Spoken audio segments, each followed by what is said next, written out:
الله وبركاته.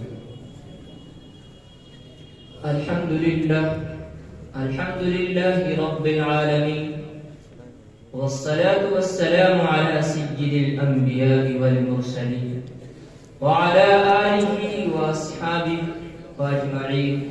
وقال النبي صلى الله عليه وسلم: ما كنا نبعد إن السكينة تنطق على لسان عمر، أو كما قال عليه الصلاة والسلام. اسلام سے مجھ کو الفت ہے، ایمان کی حلاوت رکھتا ہوں. اسلام سے مجھ کو الفت ہے، ایمان کی حلاوت رکھتا ہوں. ابو بکر، عمر، عثمان و علی چاروں سے محبت رکھتا ہوں. اسٹیج پر جلوہ افروز معزز علماء کرام و طلباء نیک نام، اگرچہ میں اس عظیم منصب پر فائز نہیں کہ وعظ و نصیحت کا دعویٰ کروں، لیکن اپنی عقیدت و محبت کے اظہار کے لیے میں آج اسلام کی مایہ ناز، تاریخ ساز، عظیم المرتبہ شخصیت خلیفہ ثانی امیر المؤمنین سیدنا عمر بن خطاب رضی اللہ تعالی عنہ کی ذات گرامی پر مختصر روشنی ڈالوں گا، اور فاروق اعظم کی عظیم المثال شخصیت کو موضوع بحث کیوں نہ بناؤں، ان کے فضائل و مناقب پر روشنی کیوں نہ ڈالوں، جبکہ خود حبیب کبریا سرکار دو عالم ہادی اعظم جلیل القدر صحابی و فدائی کی عظمت و جلالت کے بارے میں یہ فرماتے ہیں: لا نبی بعدی لو کان بعدی نبی لکان عمر. میرے بعد کوئی نبی نہیں آئے گا، اگر میرے بعد کوئی نبی ہو سکتا تھا تو عمر بن خطاب ہو سکتے تھے. اللہ اکبر! کیا شان ہے عمر کی، کیا مرتبہ ہے عمر کا. اللہ کا آخری نبی فاروق اعظم میں انبیاء کی صفات دیکھ رہا ہے، رسولوں جیسا کمال دیکھ رہا ہے. تبھی تو ارشاد ہوتا ہے کہ اگر میرے بعد کوئی نبی ہوتا تو عمر بن خطاب ہوتے. برادران ملت، میں فاروق اعظم عمر بن خطاب رضی اللہ تعالیٰ عنہ کی زندگی کو حالات نہیں بیان کروں گا جو زبان چلے خاص و عام ہے. تاریخ و سیر کی کتابوں کے سوال دن سے بھرے پڑے ہیں.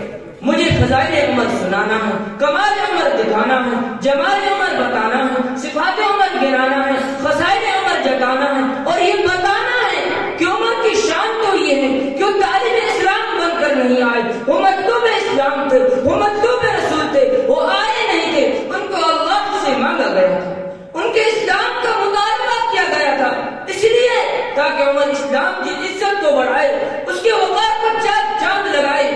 رسول خدا صلی اللہ علیہ وسلم نے عمر کے لیے دعا مانگی: اللہم اعز الاسلام بابی جہل بن ہشام او بعمر بن الخطاب. اے اللہ، اسلام کو عزت و قوت ابو جہل بن ہشام یا عمر بن الخطاب کے ذریعے عطا فرما. اللہ تعالیٰ نے عمر کا انتخاب فرمایا، ابو جہل کو معروف قسمت بنا دیا، اس لیے کہ جہل کفر کا پیکر تھا، ضلال کا گمراہی کا پھوکر تھا، اس سے فرعون و حامان کی صف میں کھڑا ہونا تھا، اور عمر کو انبیاء و مرسلین سے تعلق جوڑنا تھا. عزیزان ملت اسلامیہ، جیسا کہ میں نے کہا کہ عمر مطلوب رسول تھے، تو یہ شان کسی صحابی کو حاصل نہیں، یہی جمال عمر ہے. اللہ کے حبیب و محبوب صلی اللہ علیہ وسلم نے فرمایا: ان اللہ جعل الحق علی لسان عمر وقلبه. اللہ تعالیٰ نے عمر فاروق کی زبان و دل پر حق جاری کر دیا، یہی کمال عمر ہے. سیدنا عمر فاروق رضی اللہ تعالیٰ عنہ کی عند اللہ محبوبیت و مقبولیت کا یہ حال کہ ادھر زبان سے خواہش ہوتی ہے کہ اللہ کے رسول مقام ابراہیم کو ہم اپنا مسلح بنا دے، ہمارے جد امجد کی نشانی ہے. ادھر آیت نازل ہوتی ہے: وَاتَّخِذُوا مِن مَقَامِ إِبْرَاهِيمَ مُصَلًّى. اے مسلمانوں، مقام ابراہیم کو مسلح بنا لو. اس لیے کہ عمر فاروق کی خواہش ہے، ہمارے محبوب کے مطلوب کی خواہش ہے. اور جب عمر فاروق خواہش کرتے کہ اللہ کے رسول عورتوں کا حجاب نکلنا اچھا نہیں لگتا، اگر پردہ کا حکم ہو جائے تو بہتر ہوتا. بھائیو، بھلا عمر کی تمنا پوری کیوں نہ ہوتی؟ ادھر آیت نازل ہوتی ہے: وَقُلْ لِلْمُؤْمِنَاتِ يَغْضُضْنَ مِنْ أَبْصَارِهِنَّ وَيَحْفَظْنَ فُرُوجَهُنَّ وَلَا يُبْدِينَ زِينَتَهُنَّ إِلَّا مَا ظَهَرَ مِنْهَا وَلْيَضْرِبْنَ بِخُمُرِهِنَّ عَلَى جُيُوبِهِنَّ وَلَا يُبْدِينَ زِينَتَهُنَّ إِلَّا لِبُعُولَتِهِنَّ. عزیزان کرام، عمر فاروق رضی اللہ تعالیٰ عنہ کی کون کون سی خوبیاں کن کن صفات کو بتاؤں؟ یہی تو ہے کہ جن کے نام سے قیصر و کسریٰ نہیں بلکہ شیاطین بھی ڈرتے تھے. جس راہ سے عمر کا گزر ہوتا تھا شیطان اس راہ پر مارے دہشت کے قدم نہیں رکھتا تھا.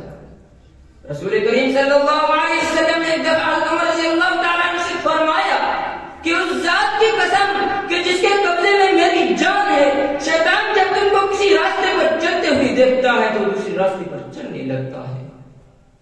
بھائیو، عمر فاروق رضی اللہ تعالیٰ عنہ کی کن کن خوبیوں کو شمار کراؤں؟ بس اسی پر اکتفا کرتا ہوں. وآخر دعوانا الحمدللہ رب العالمین.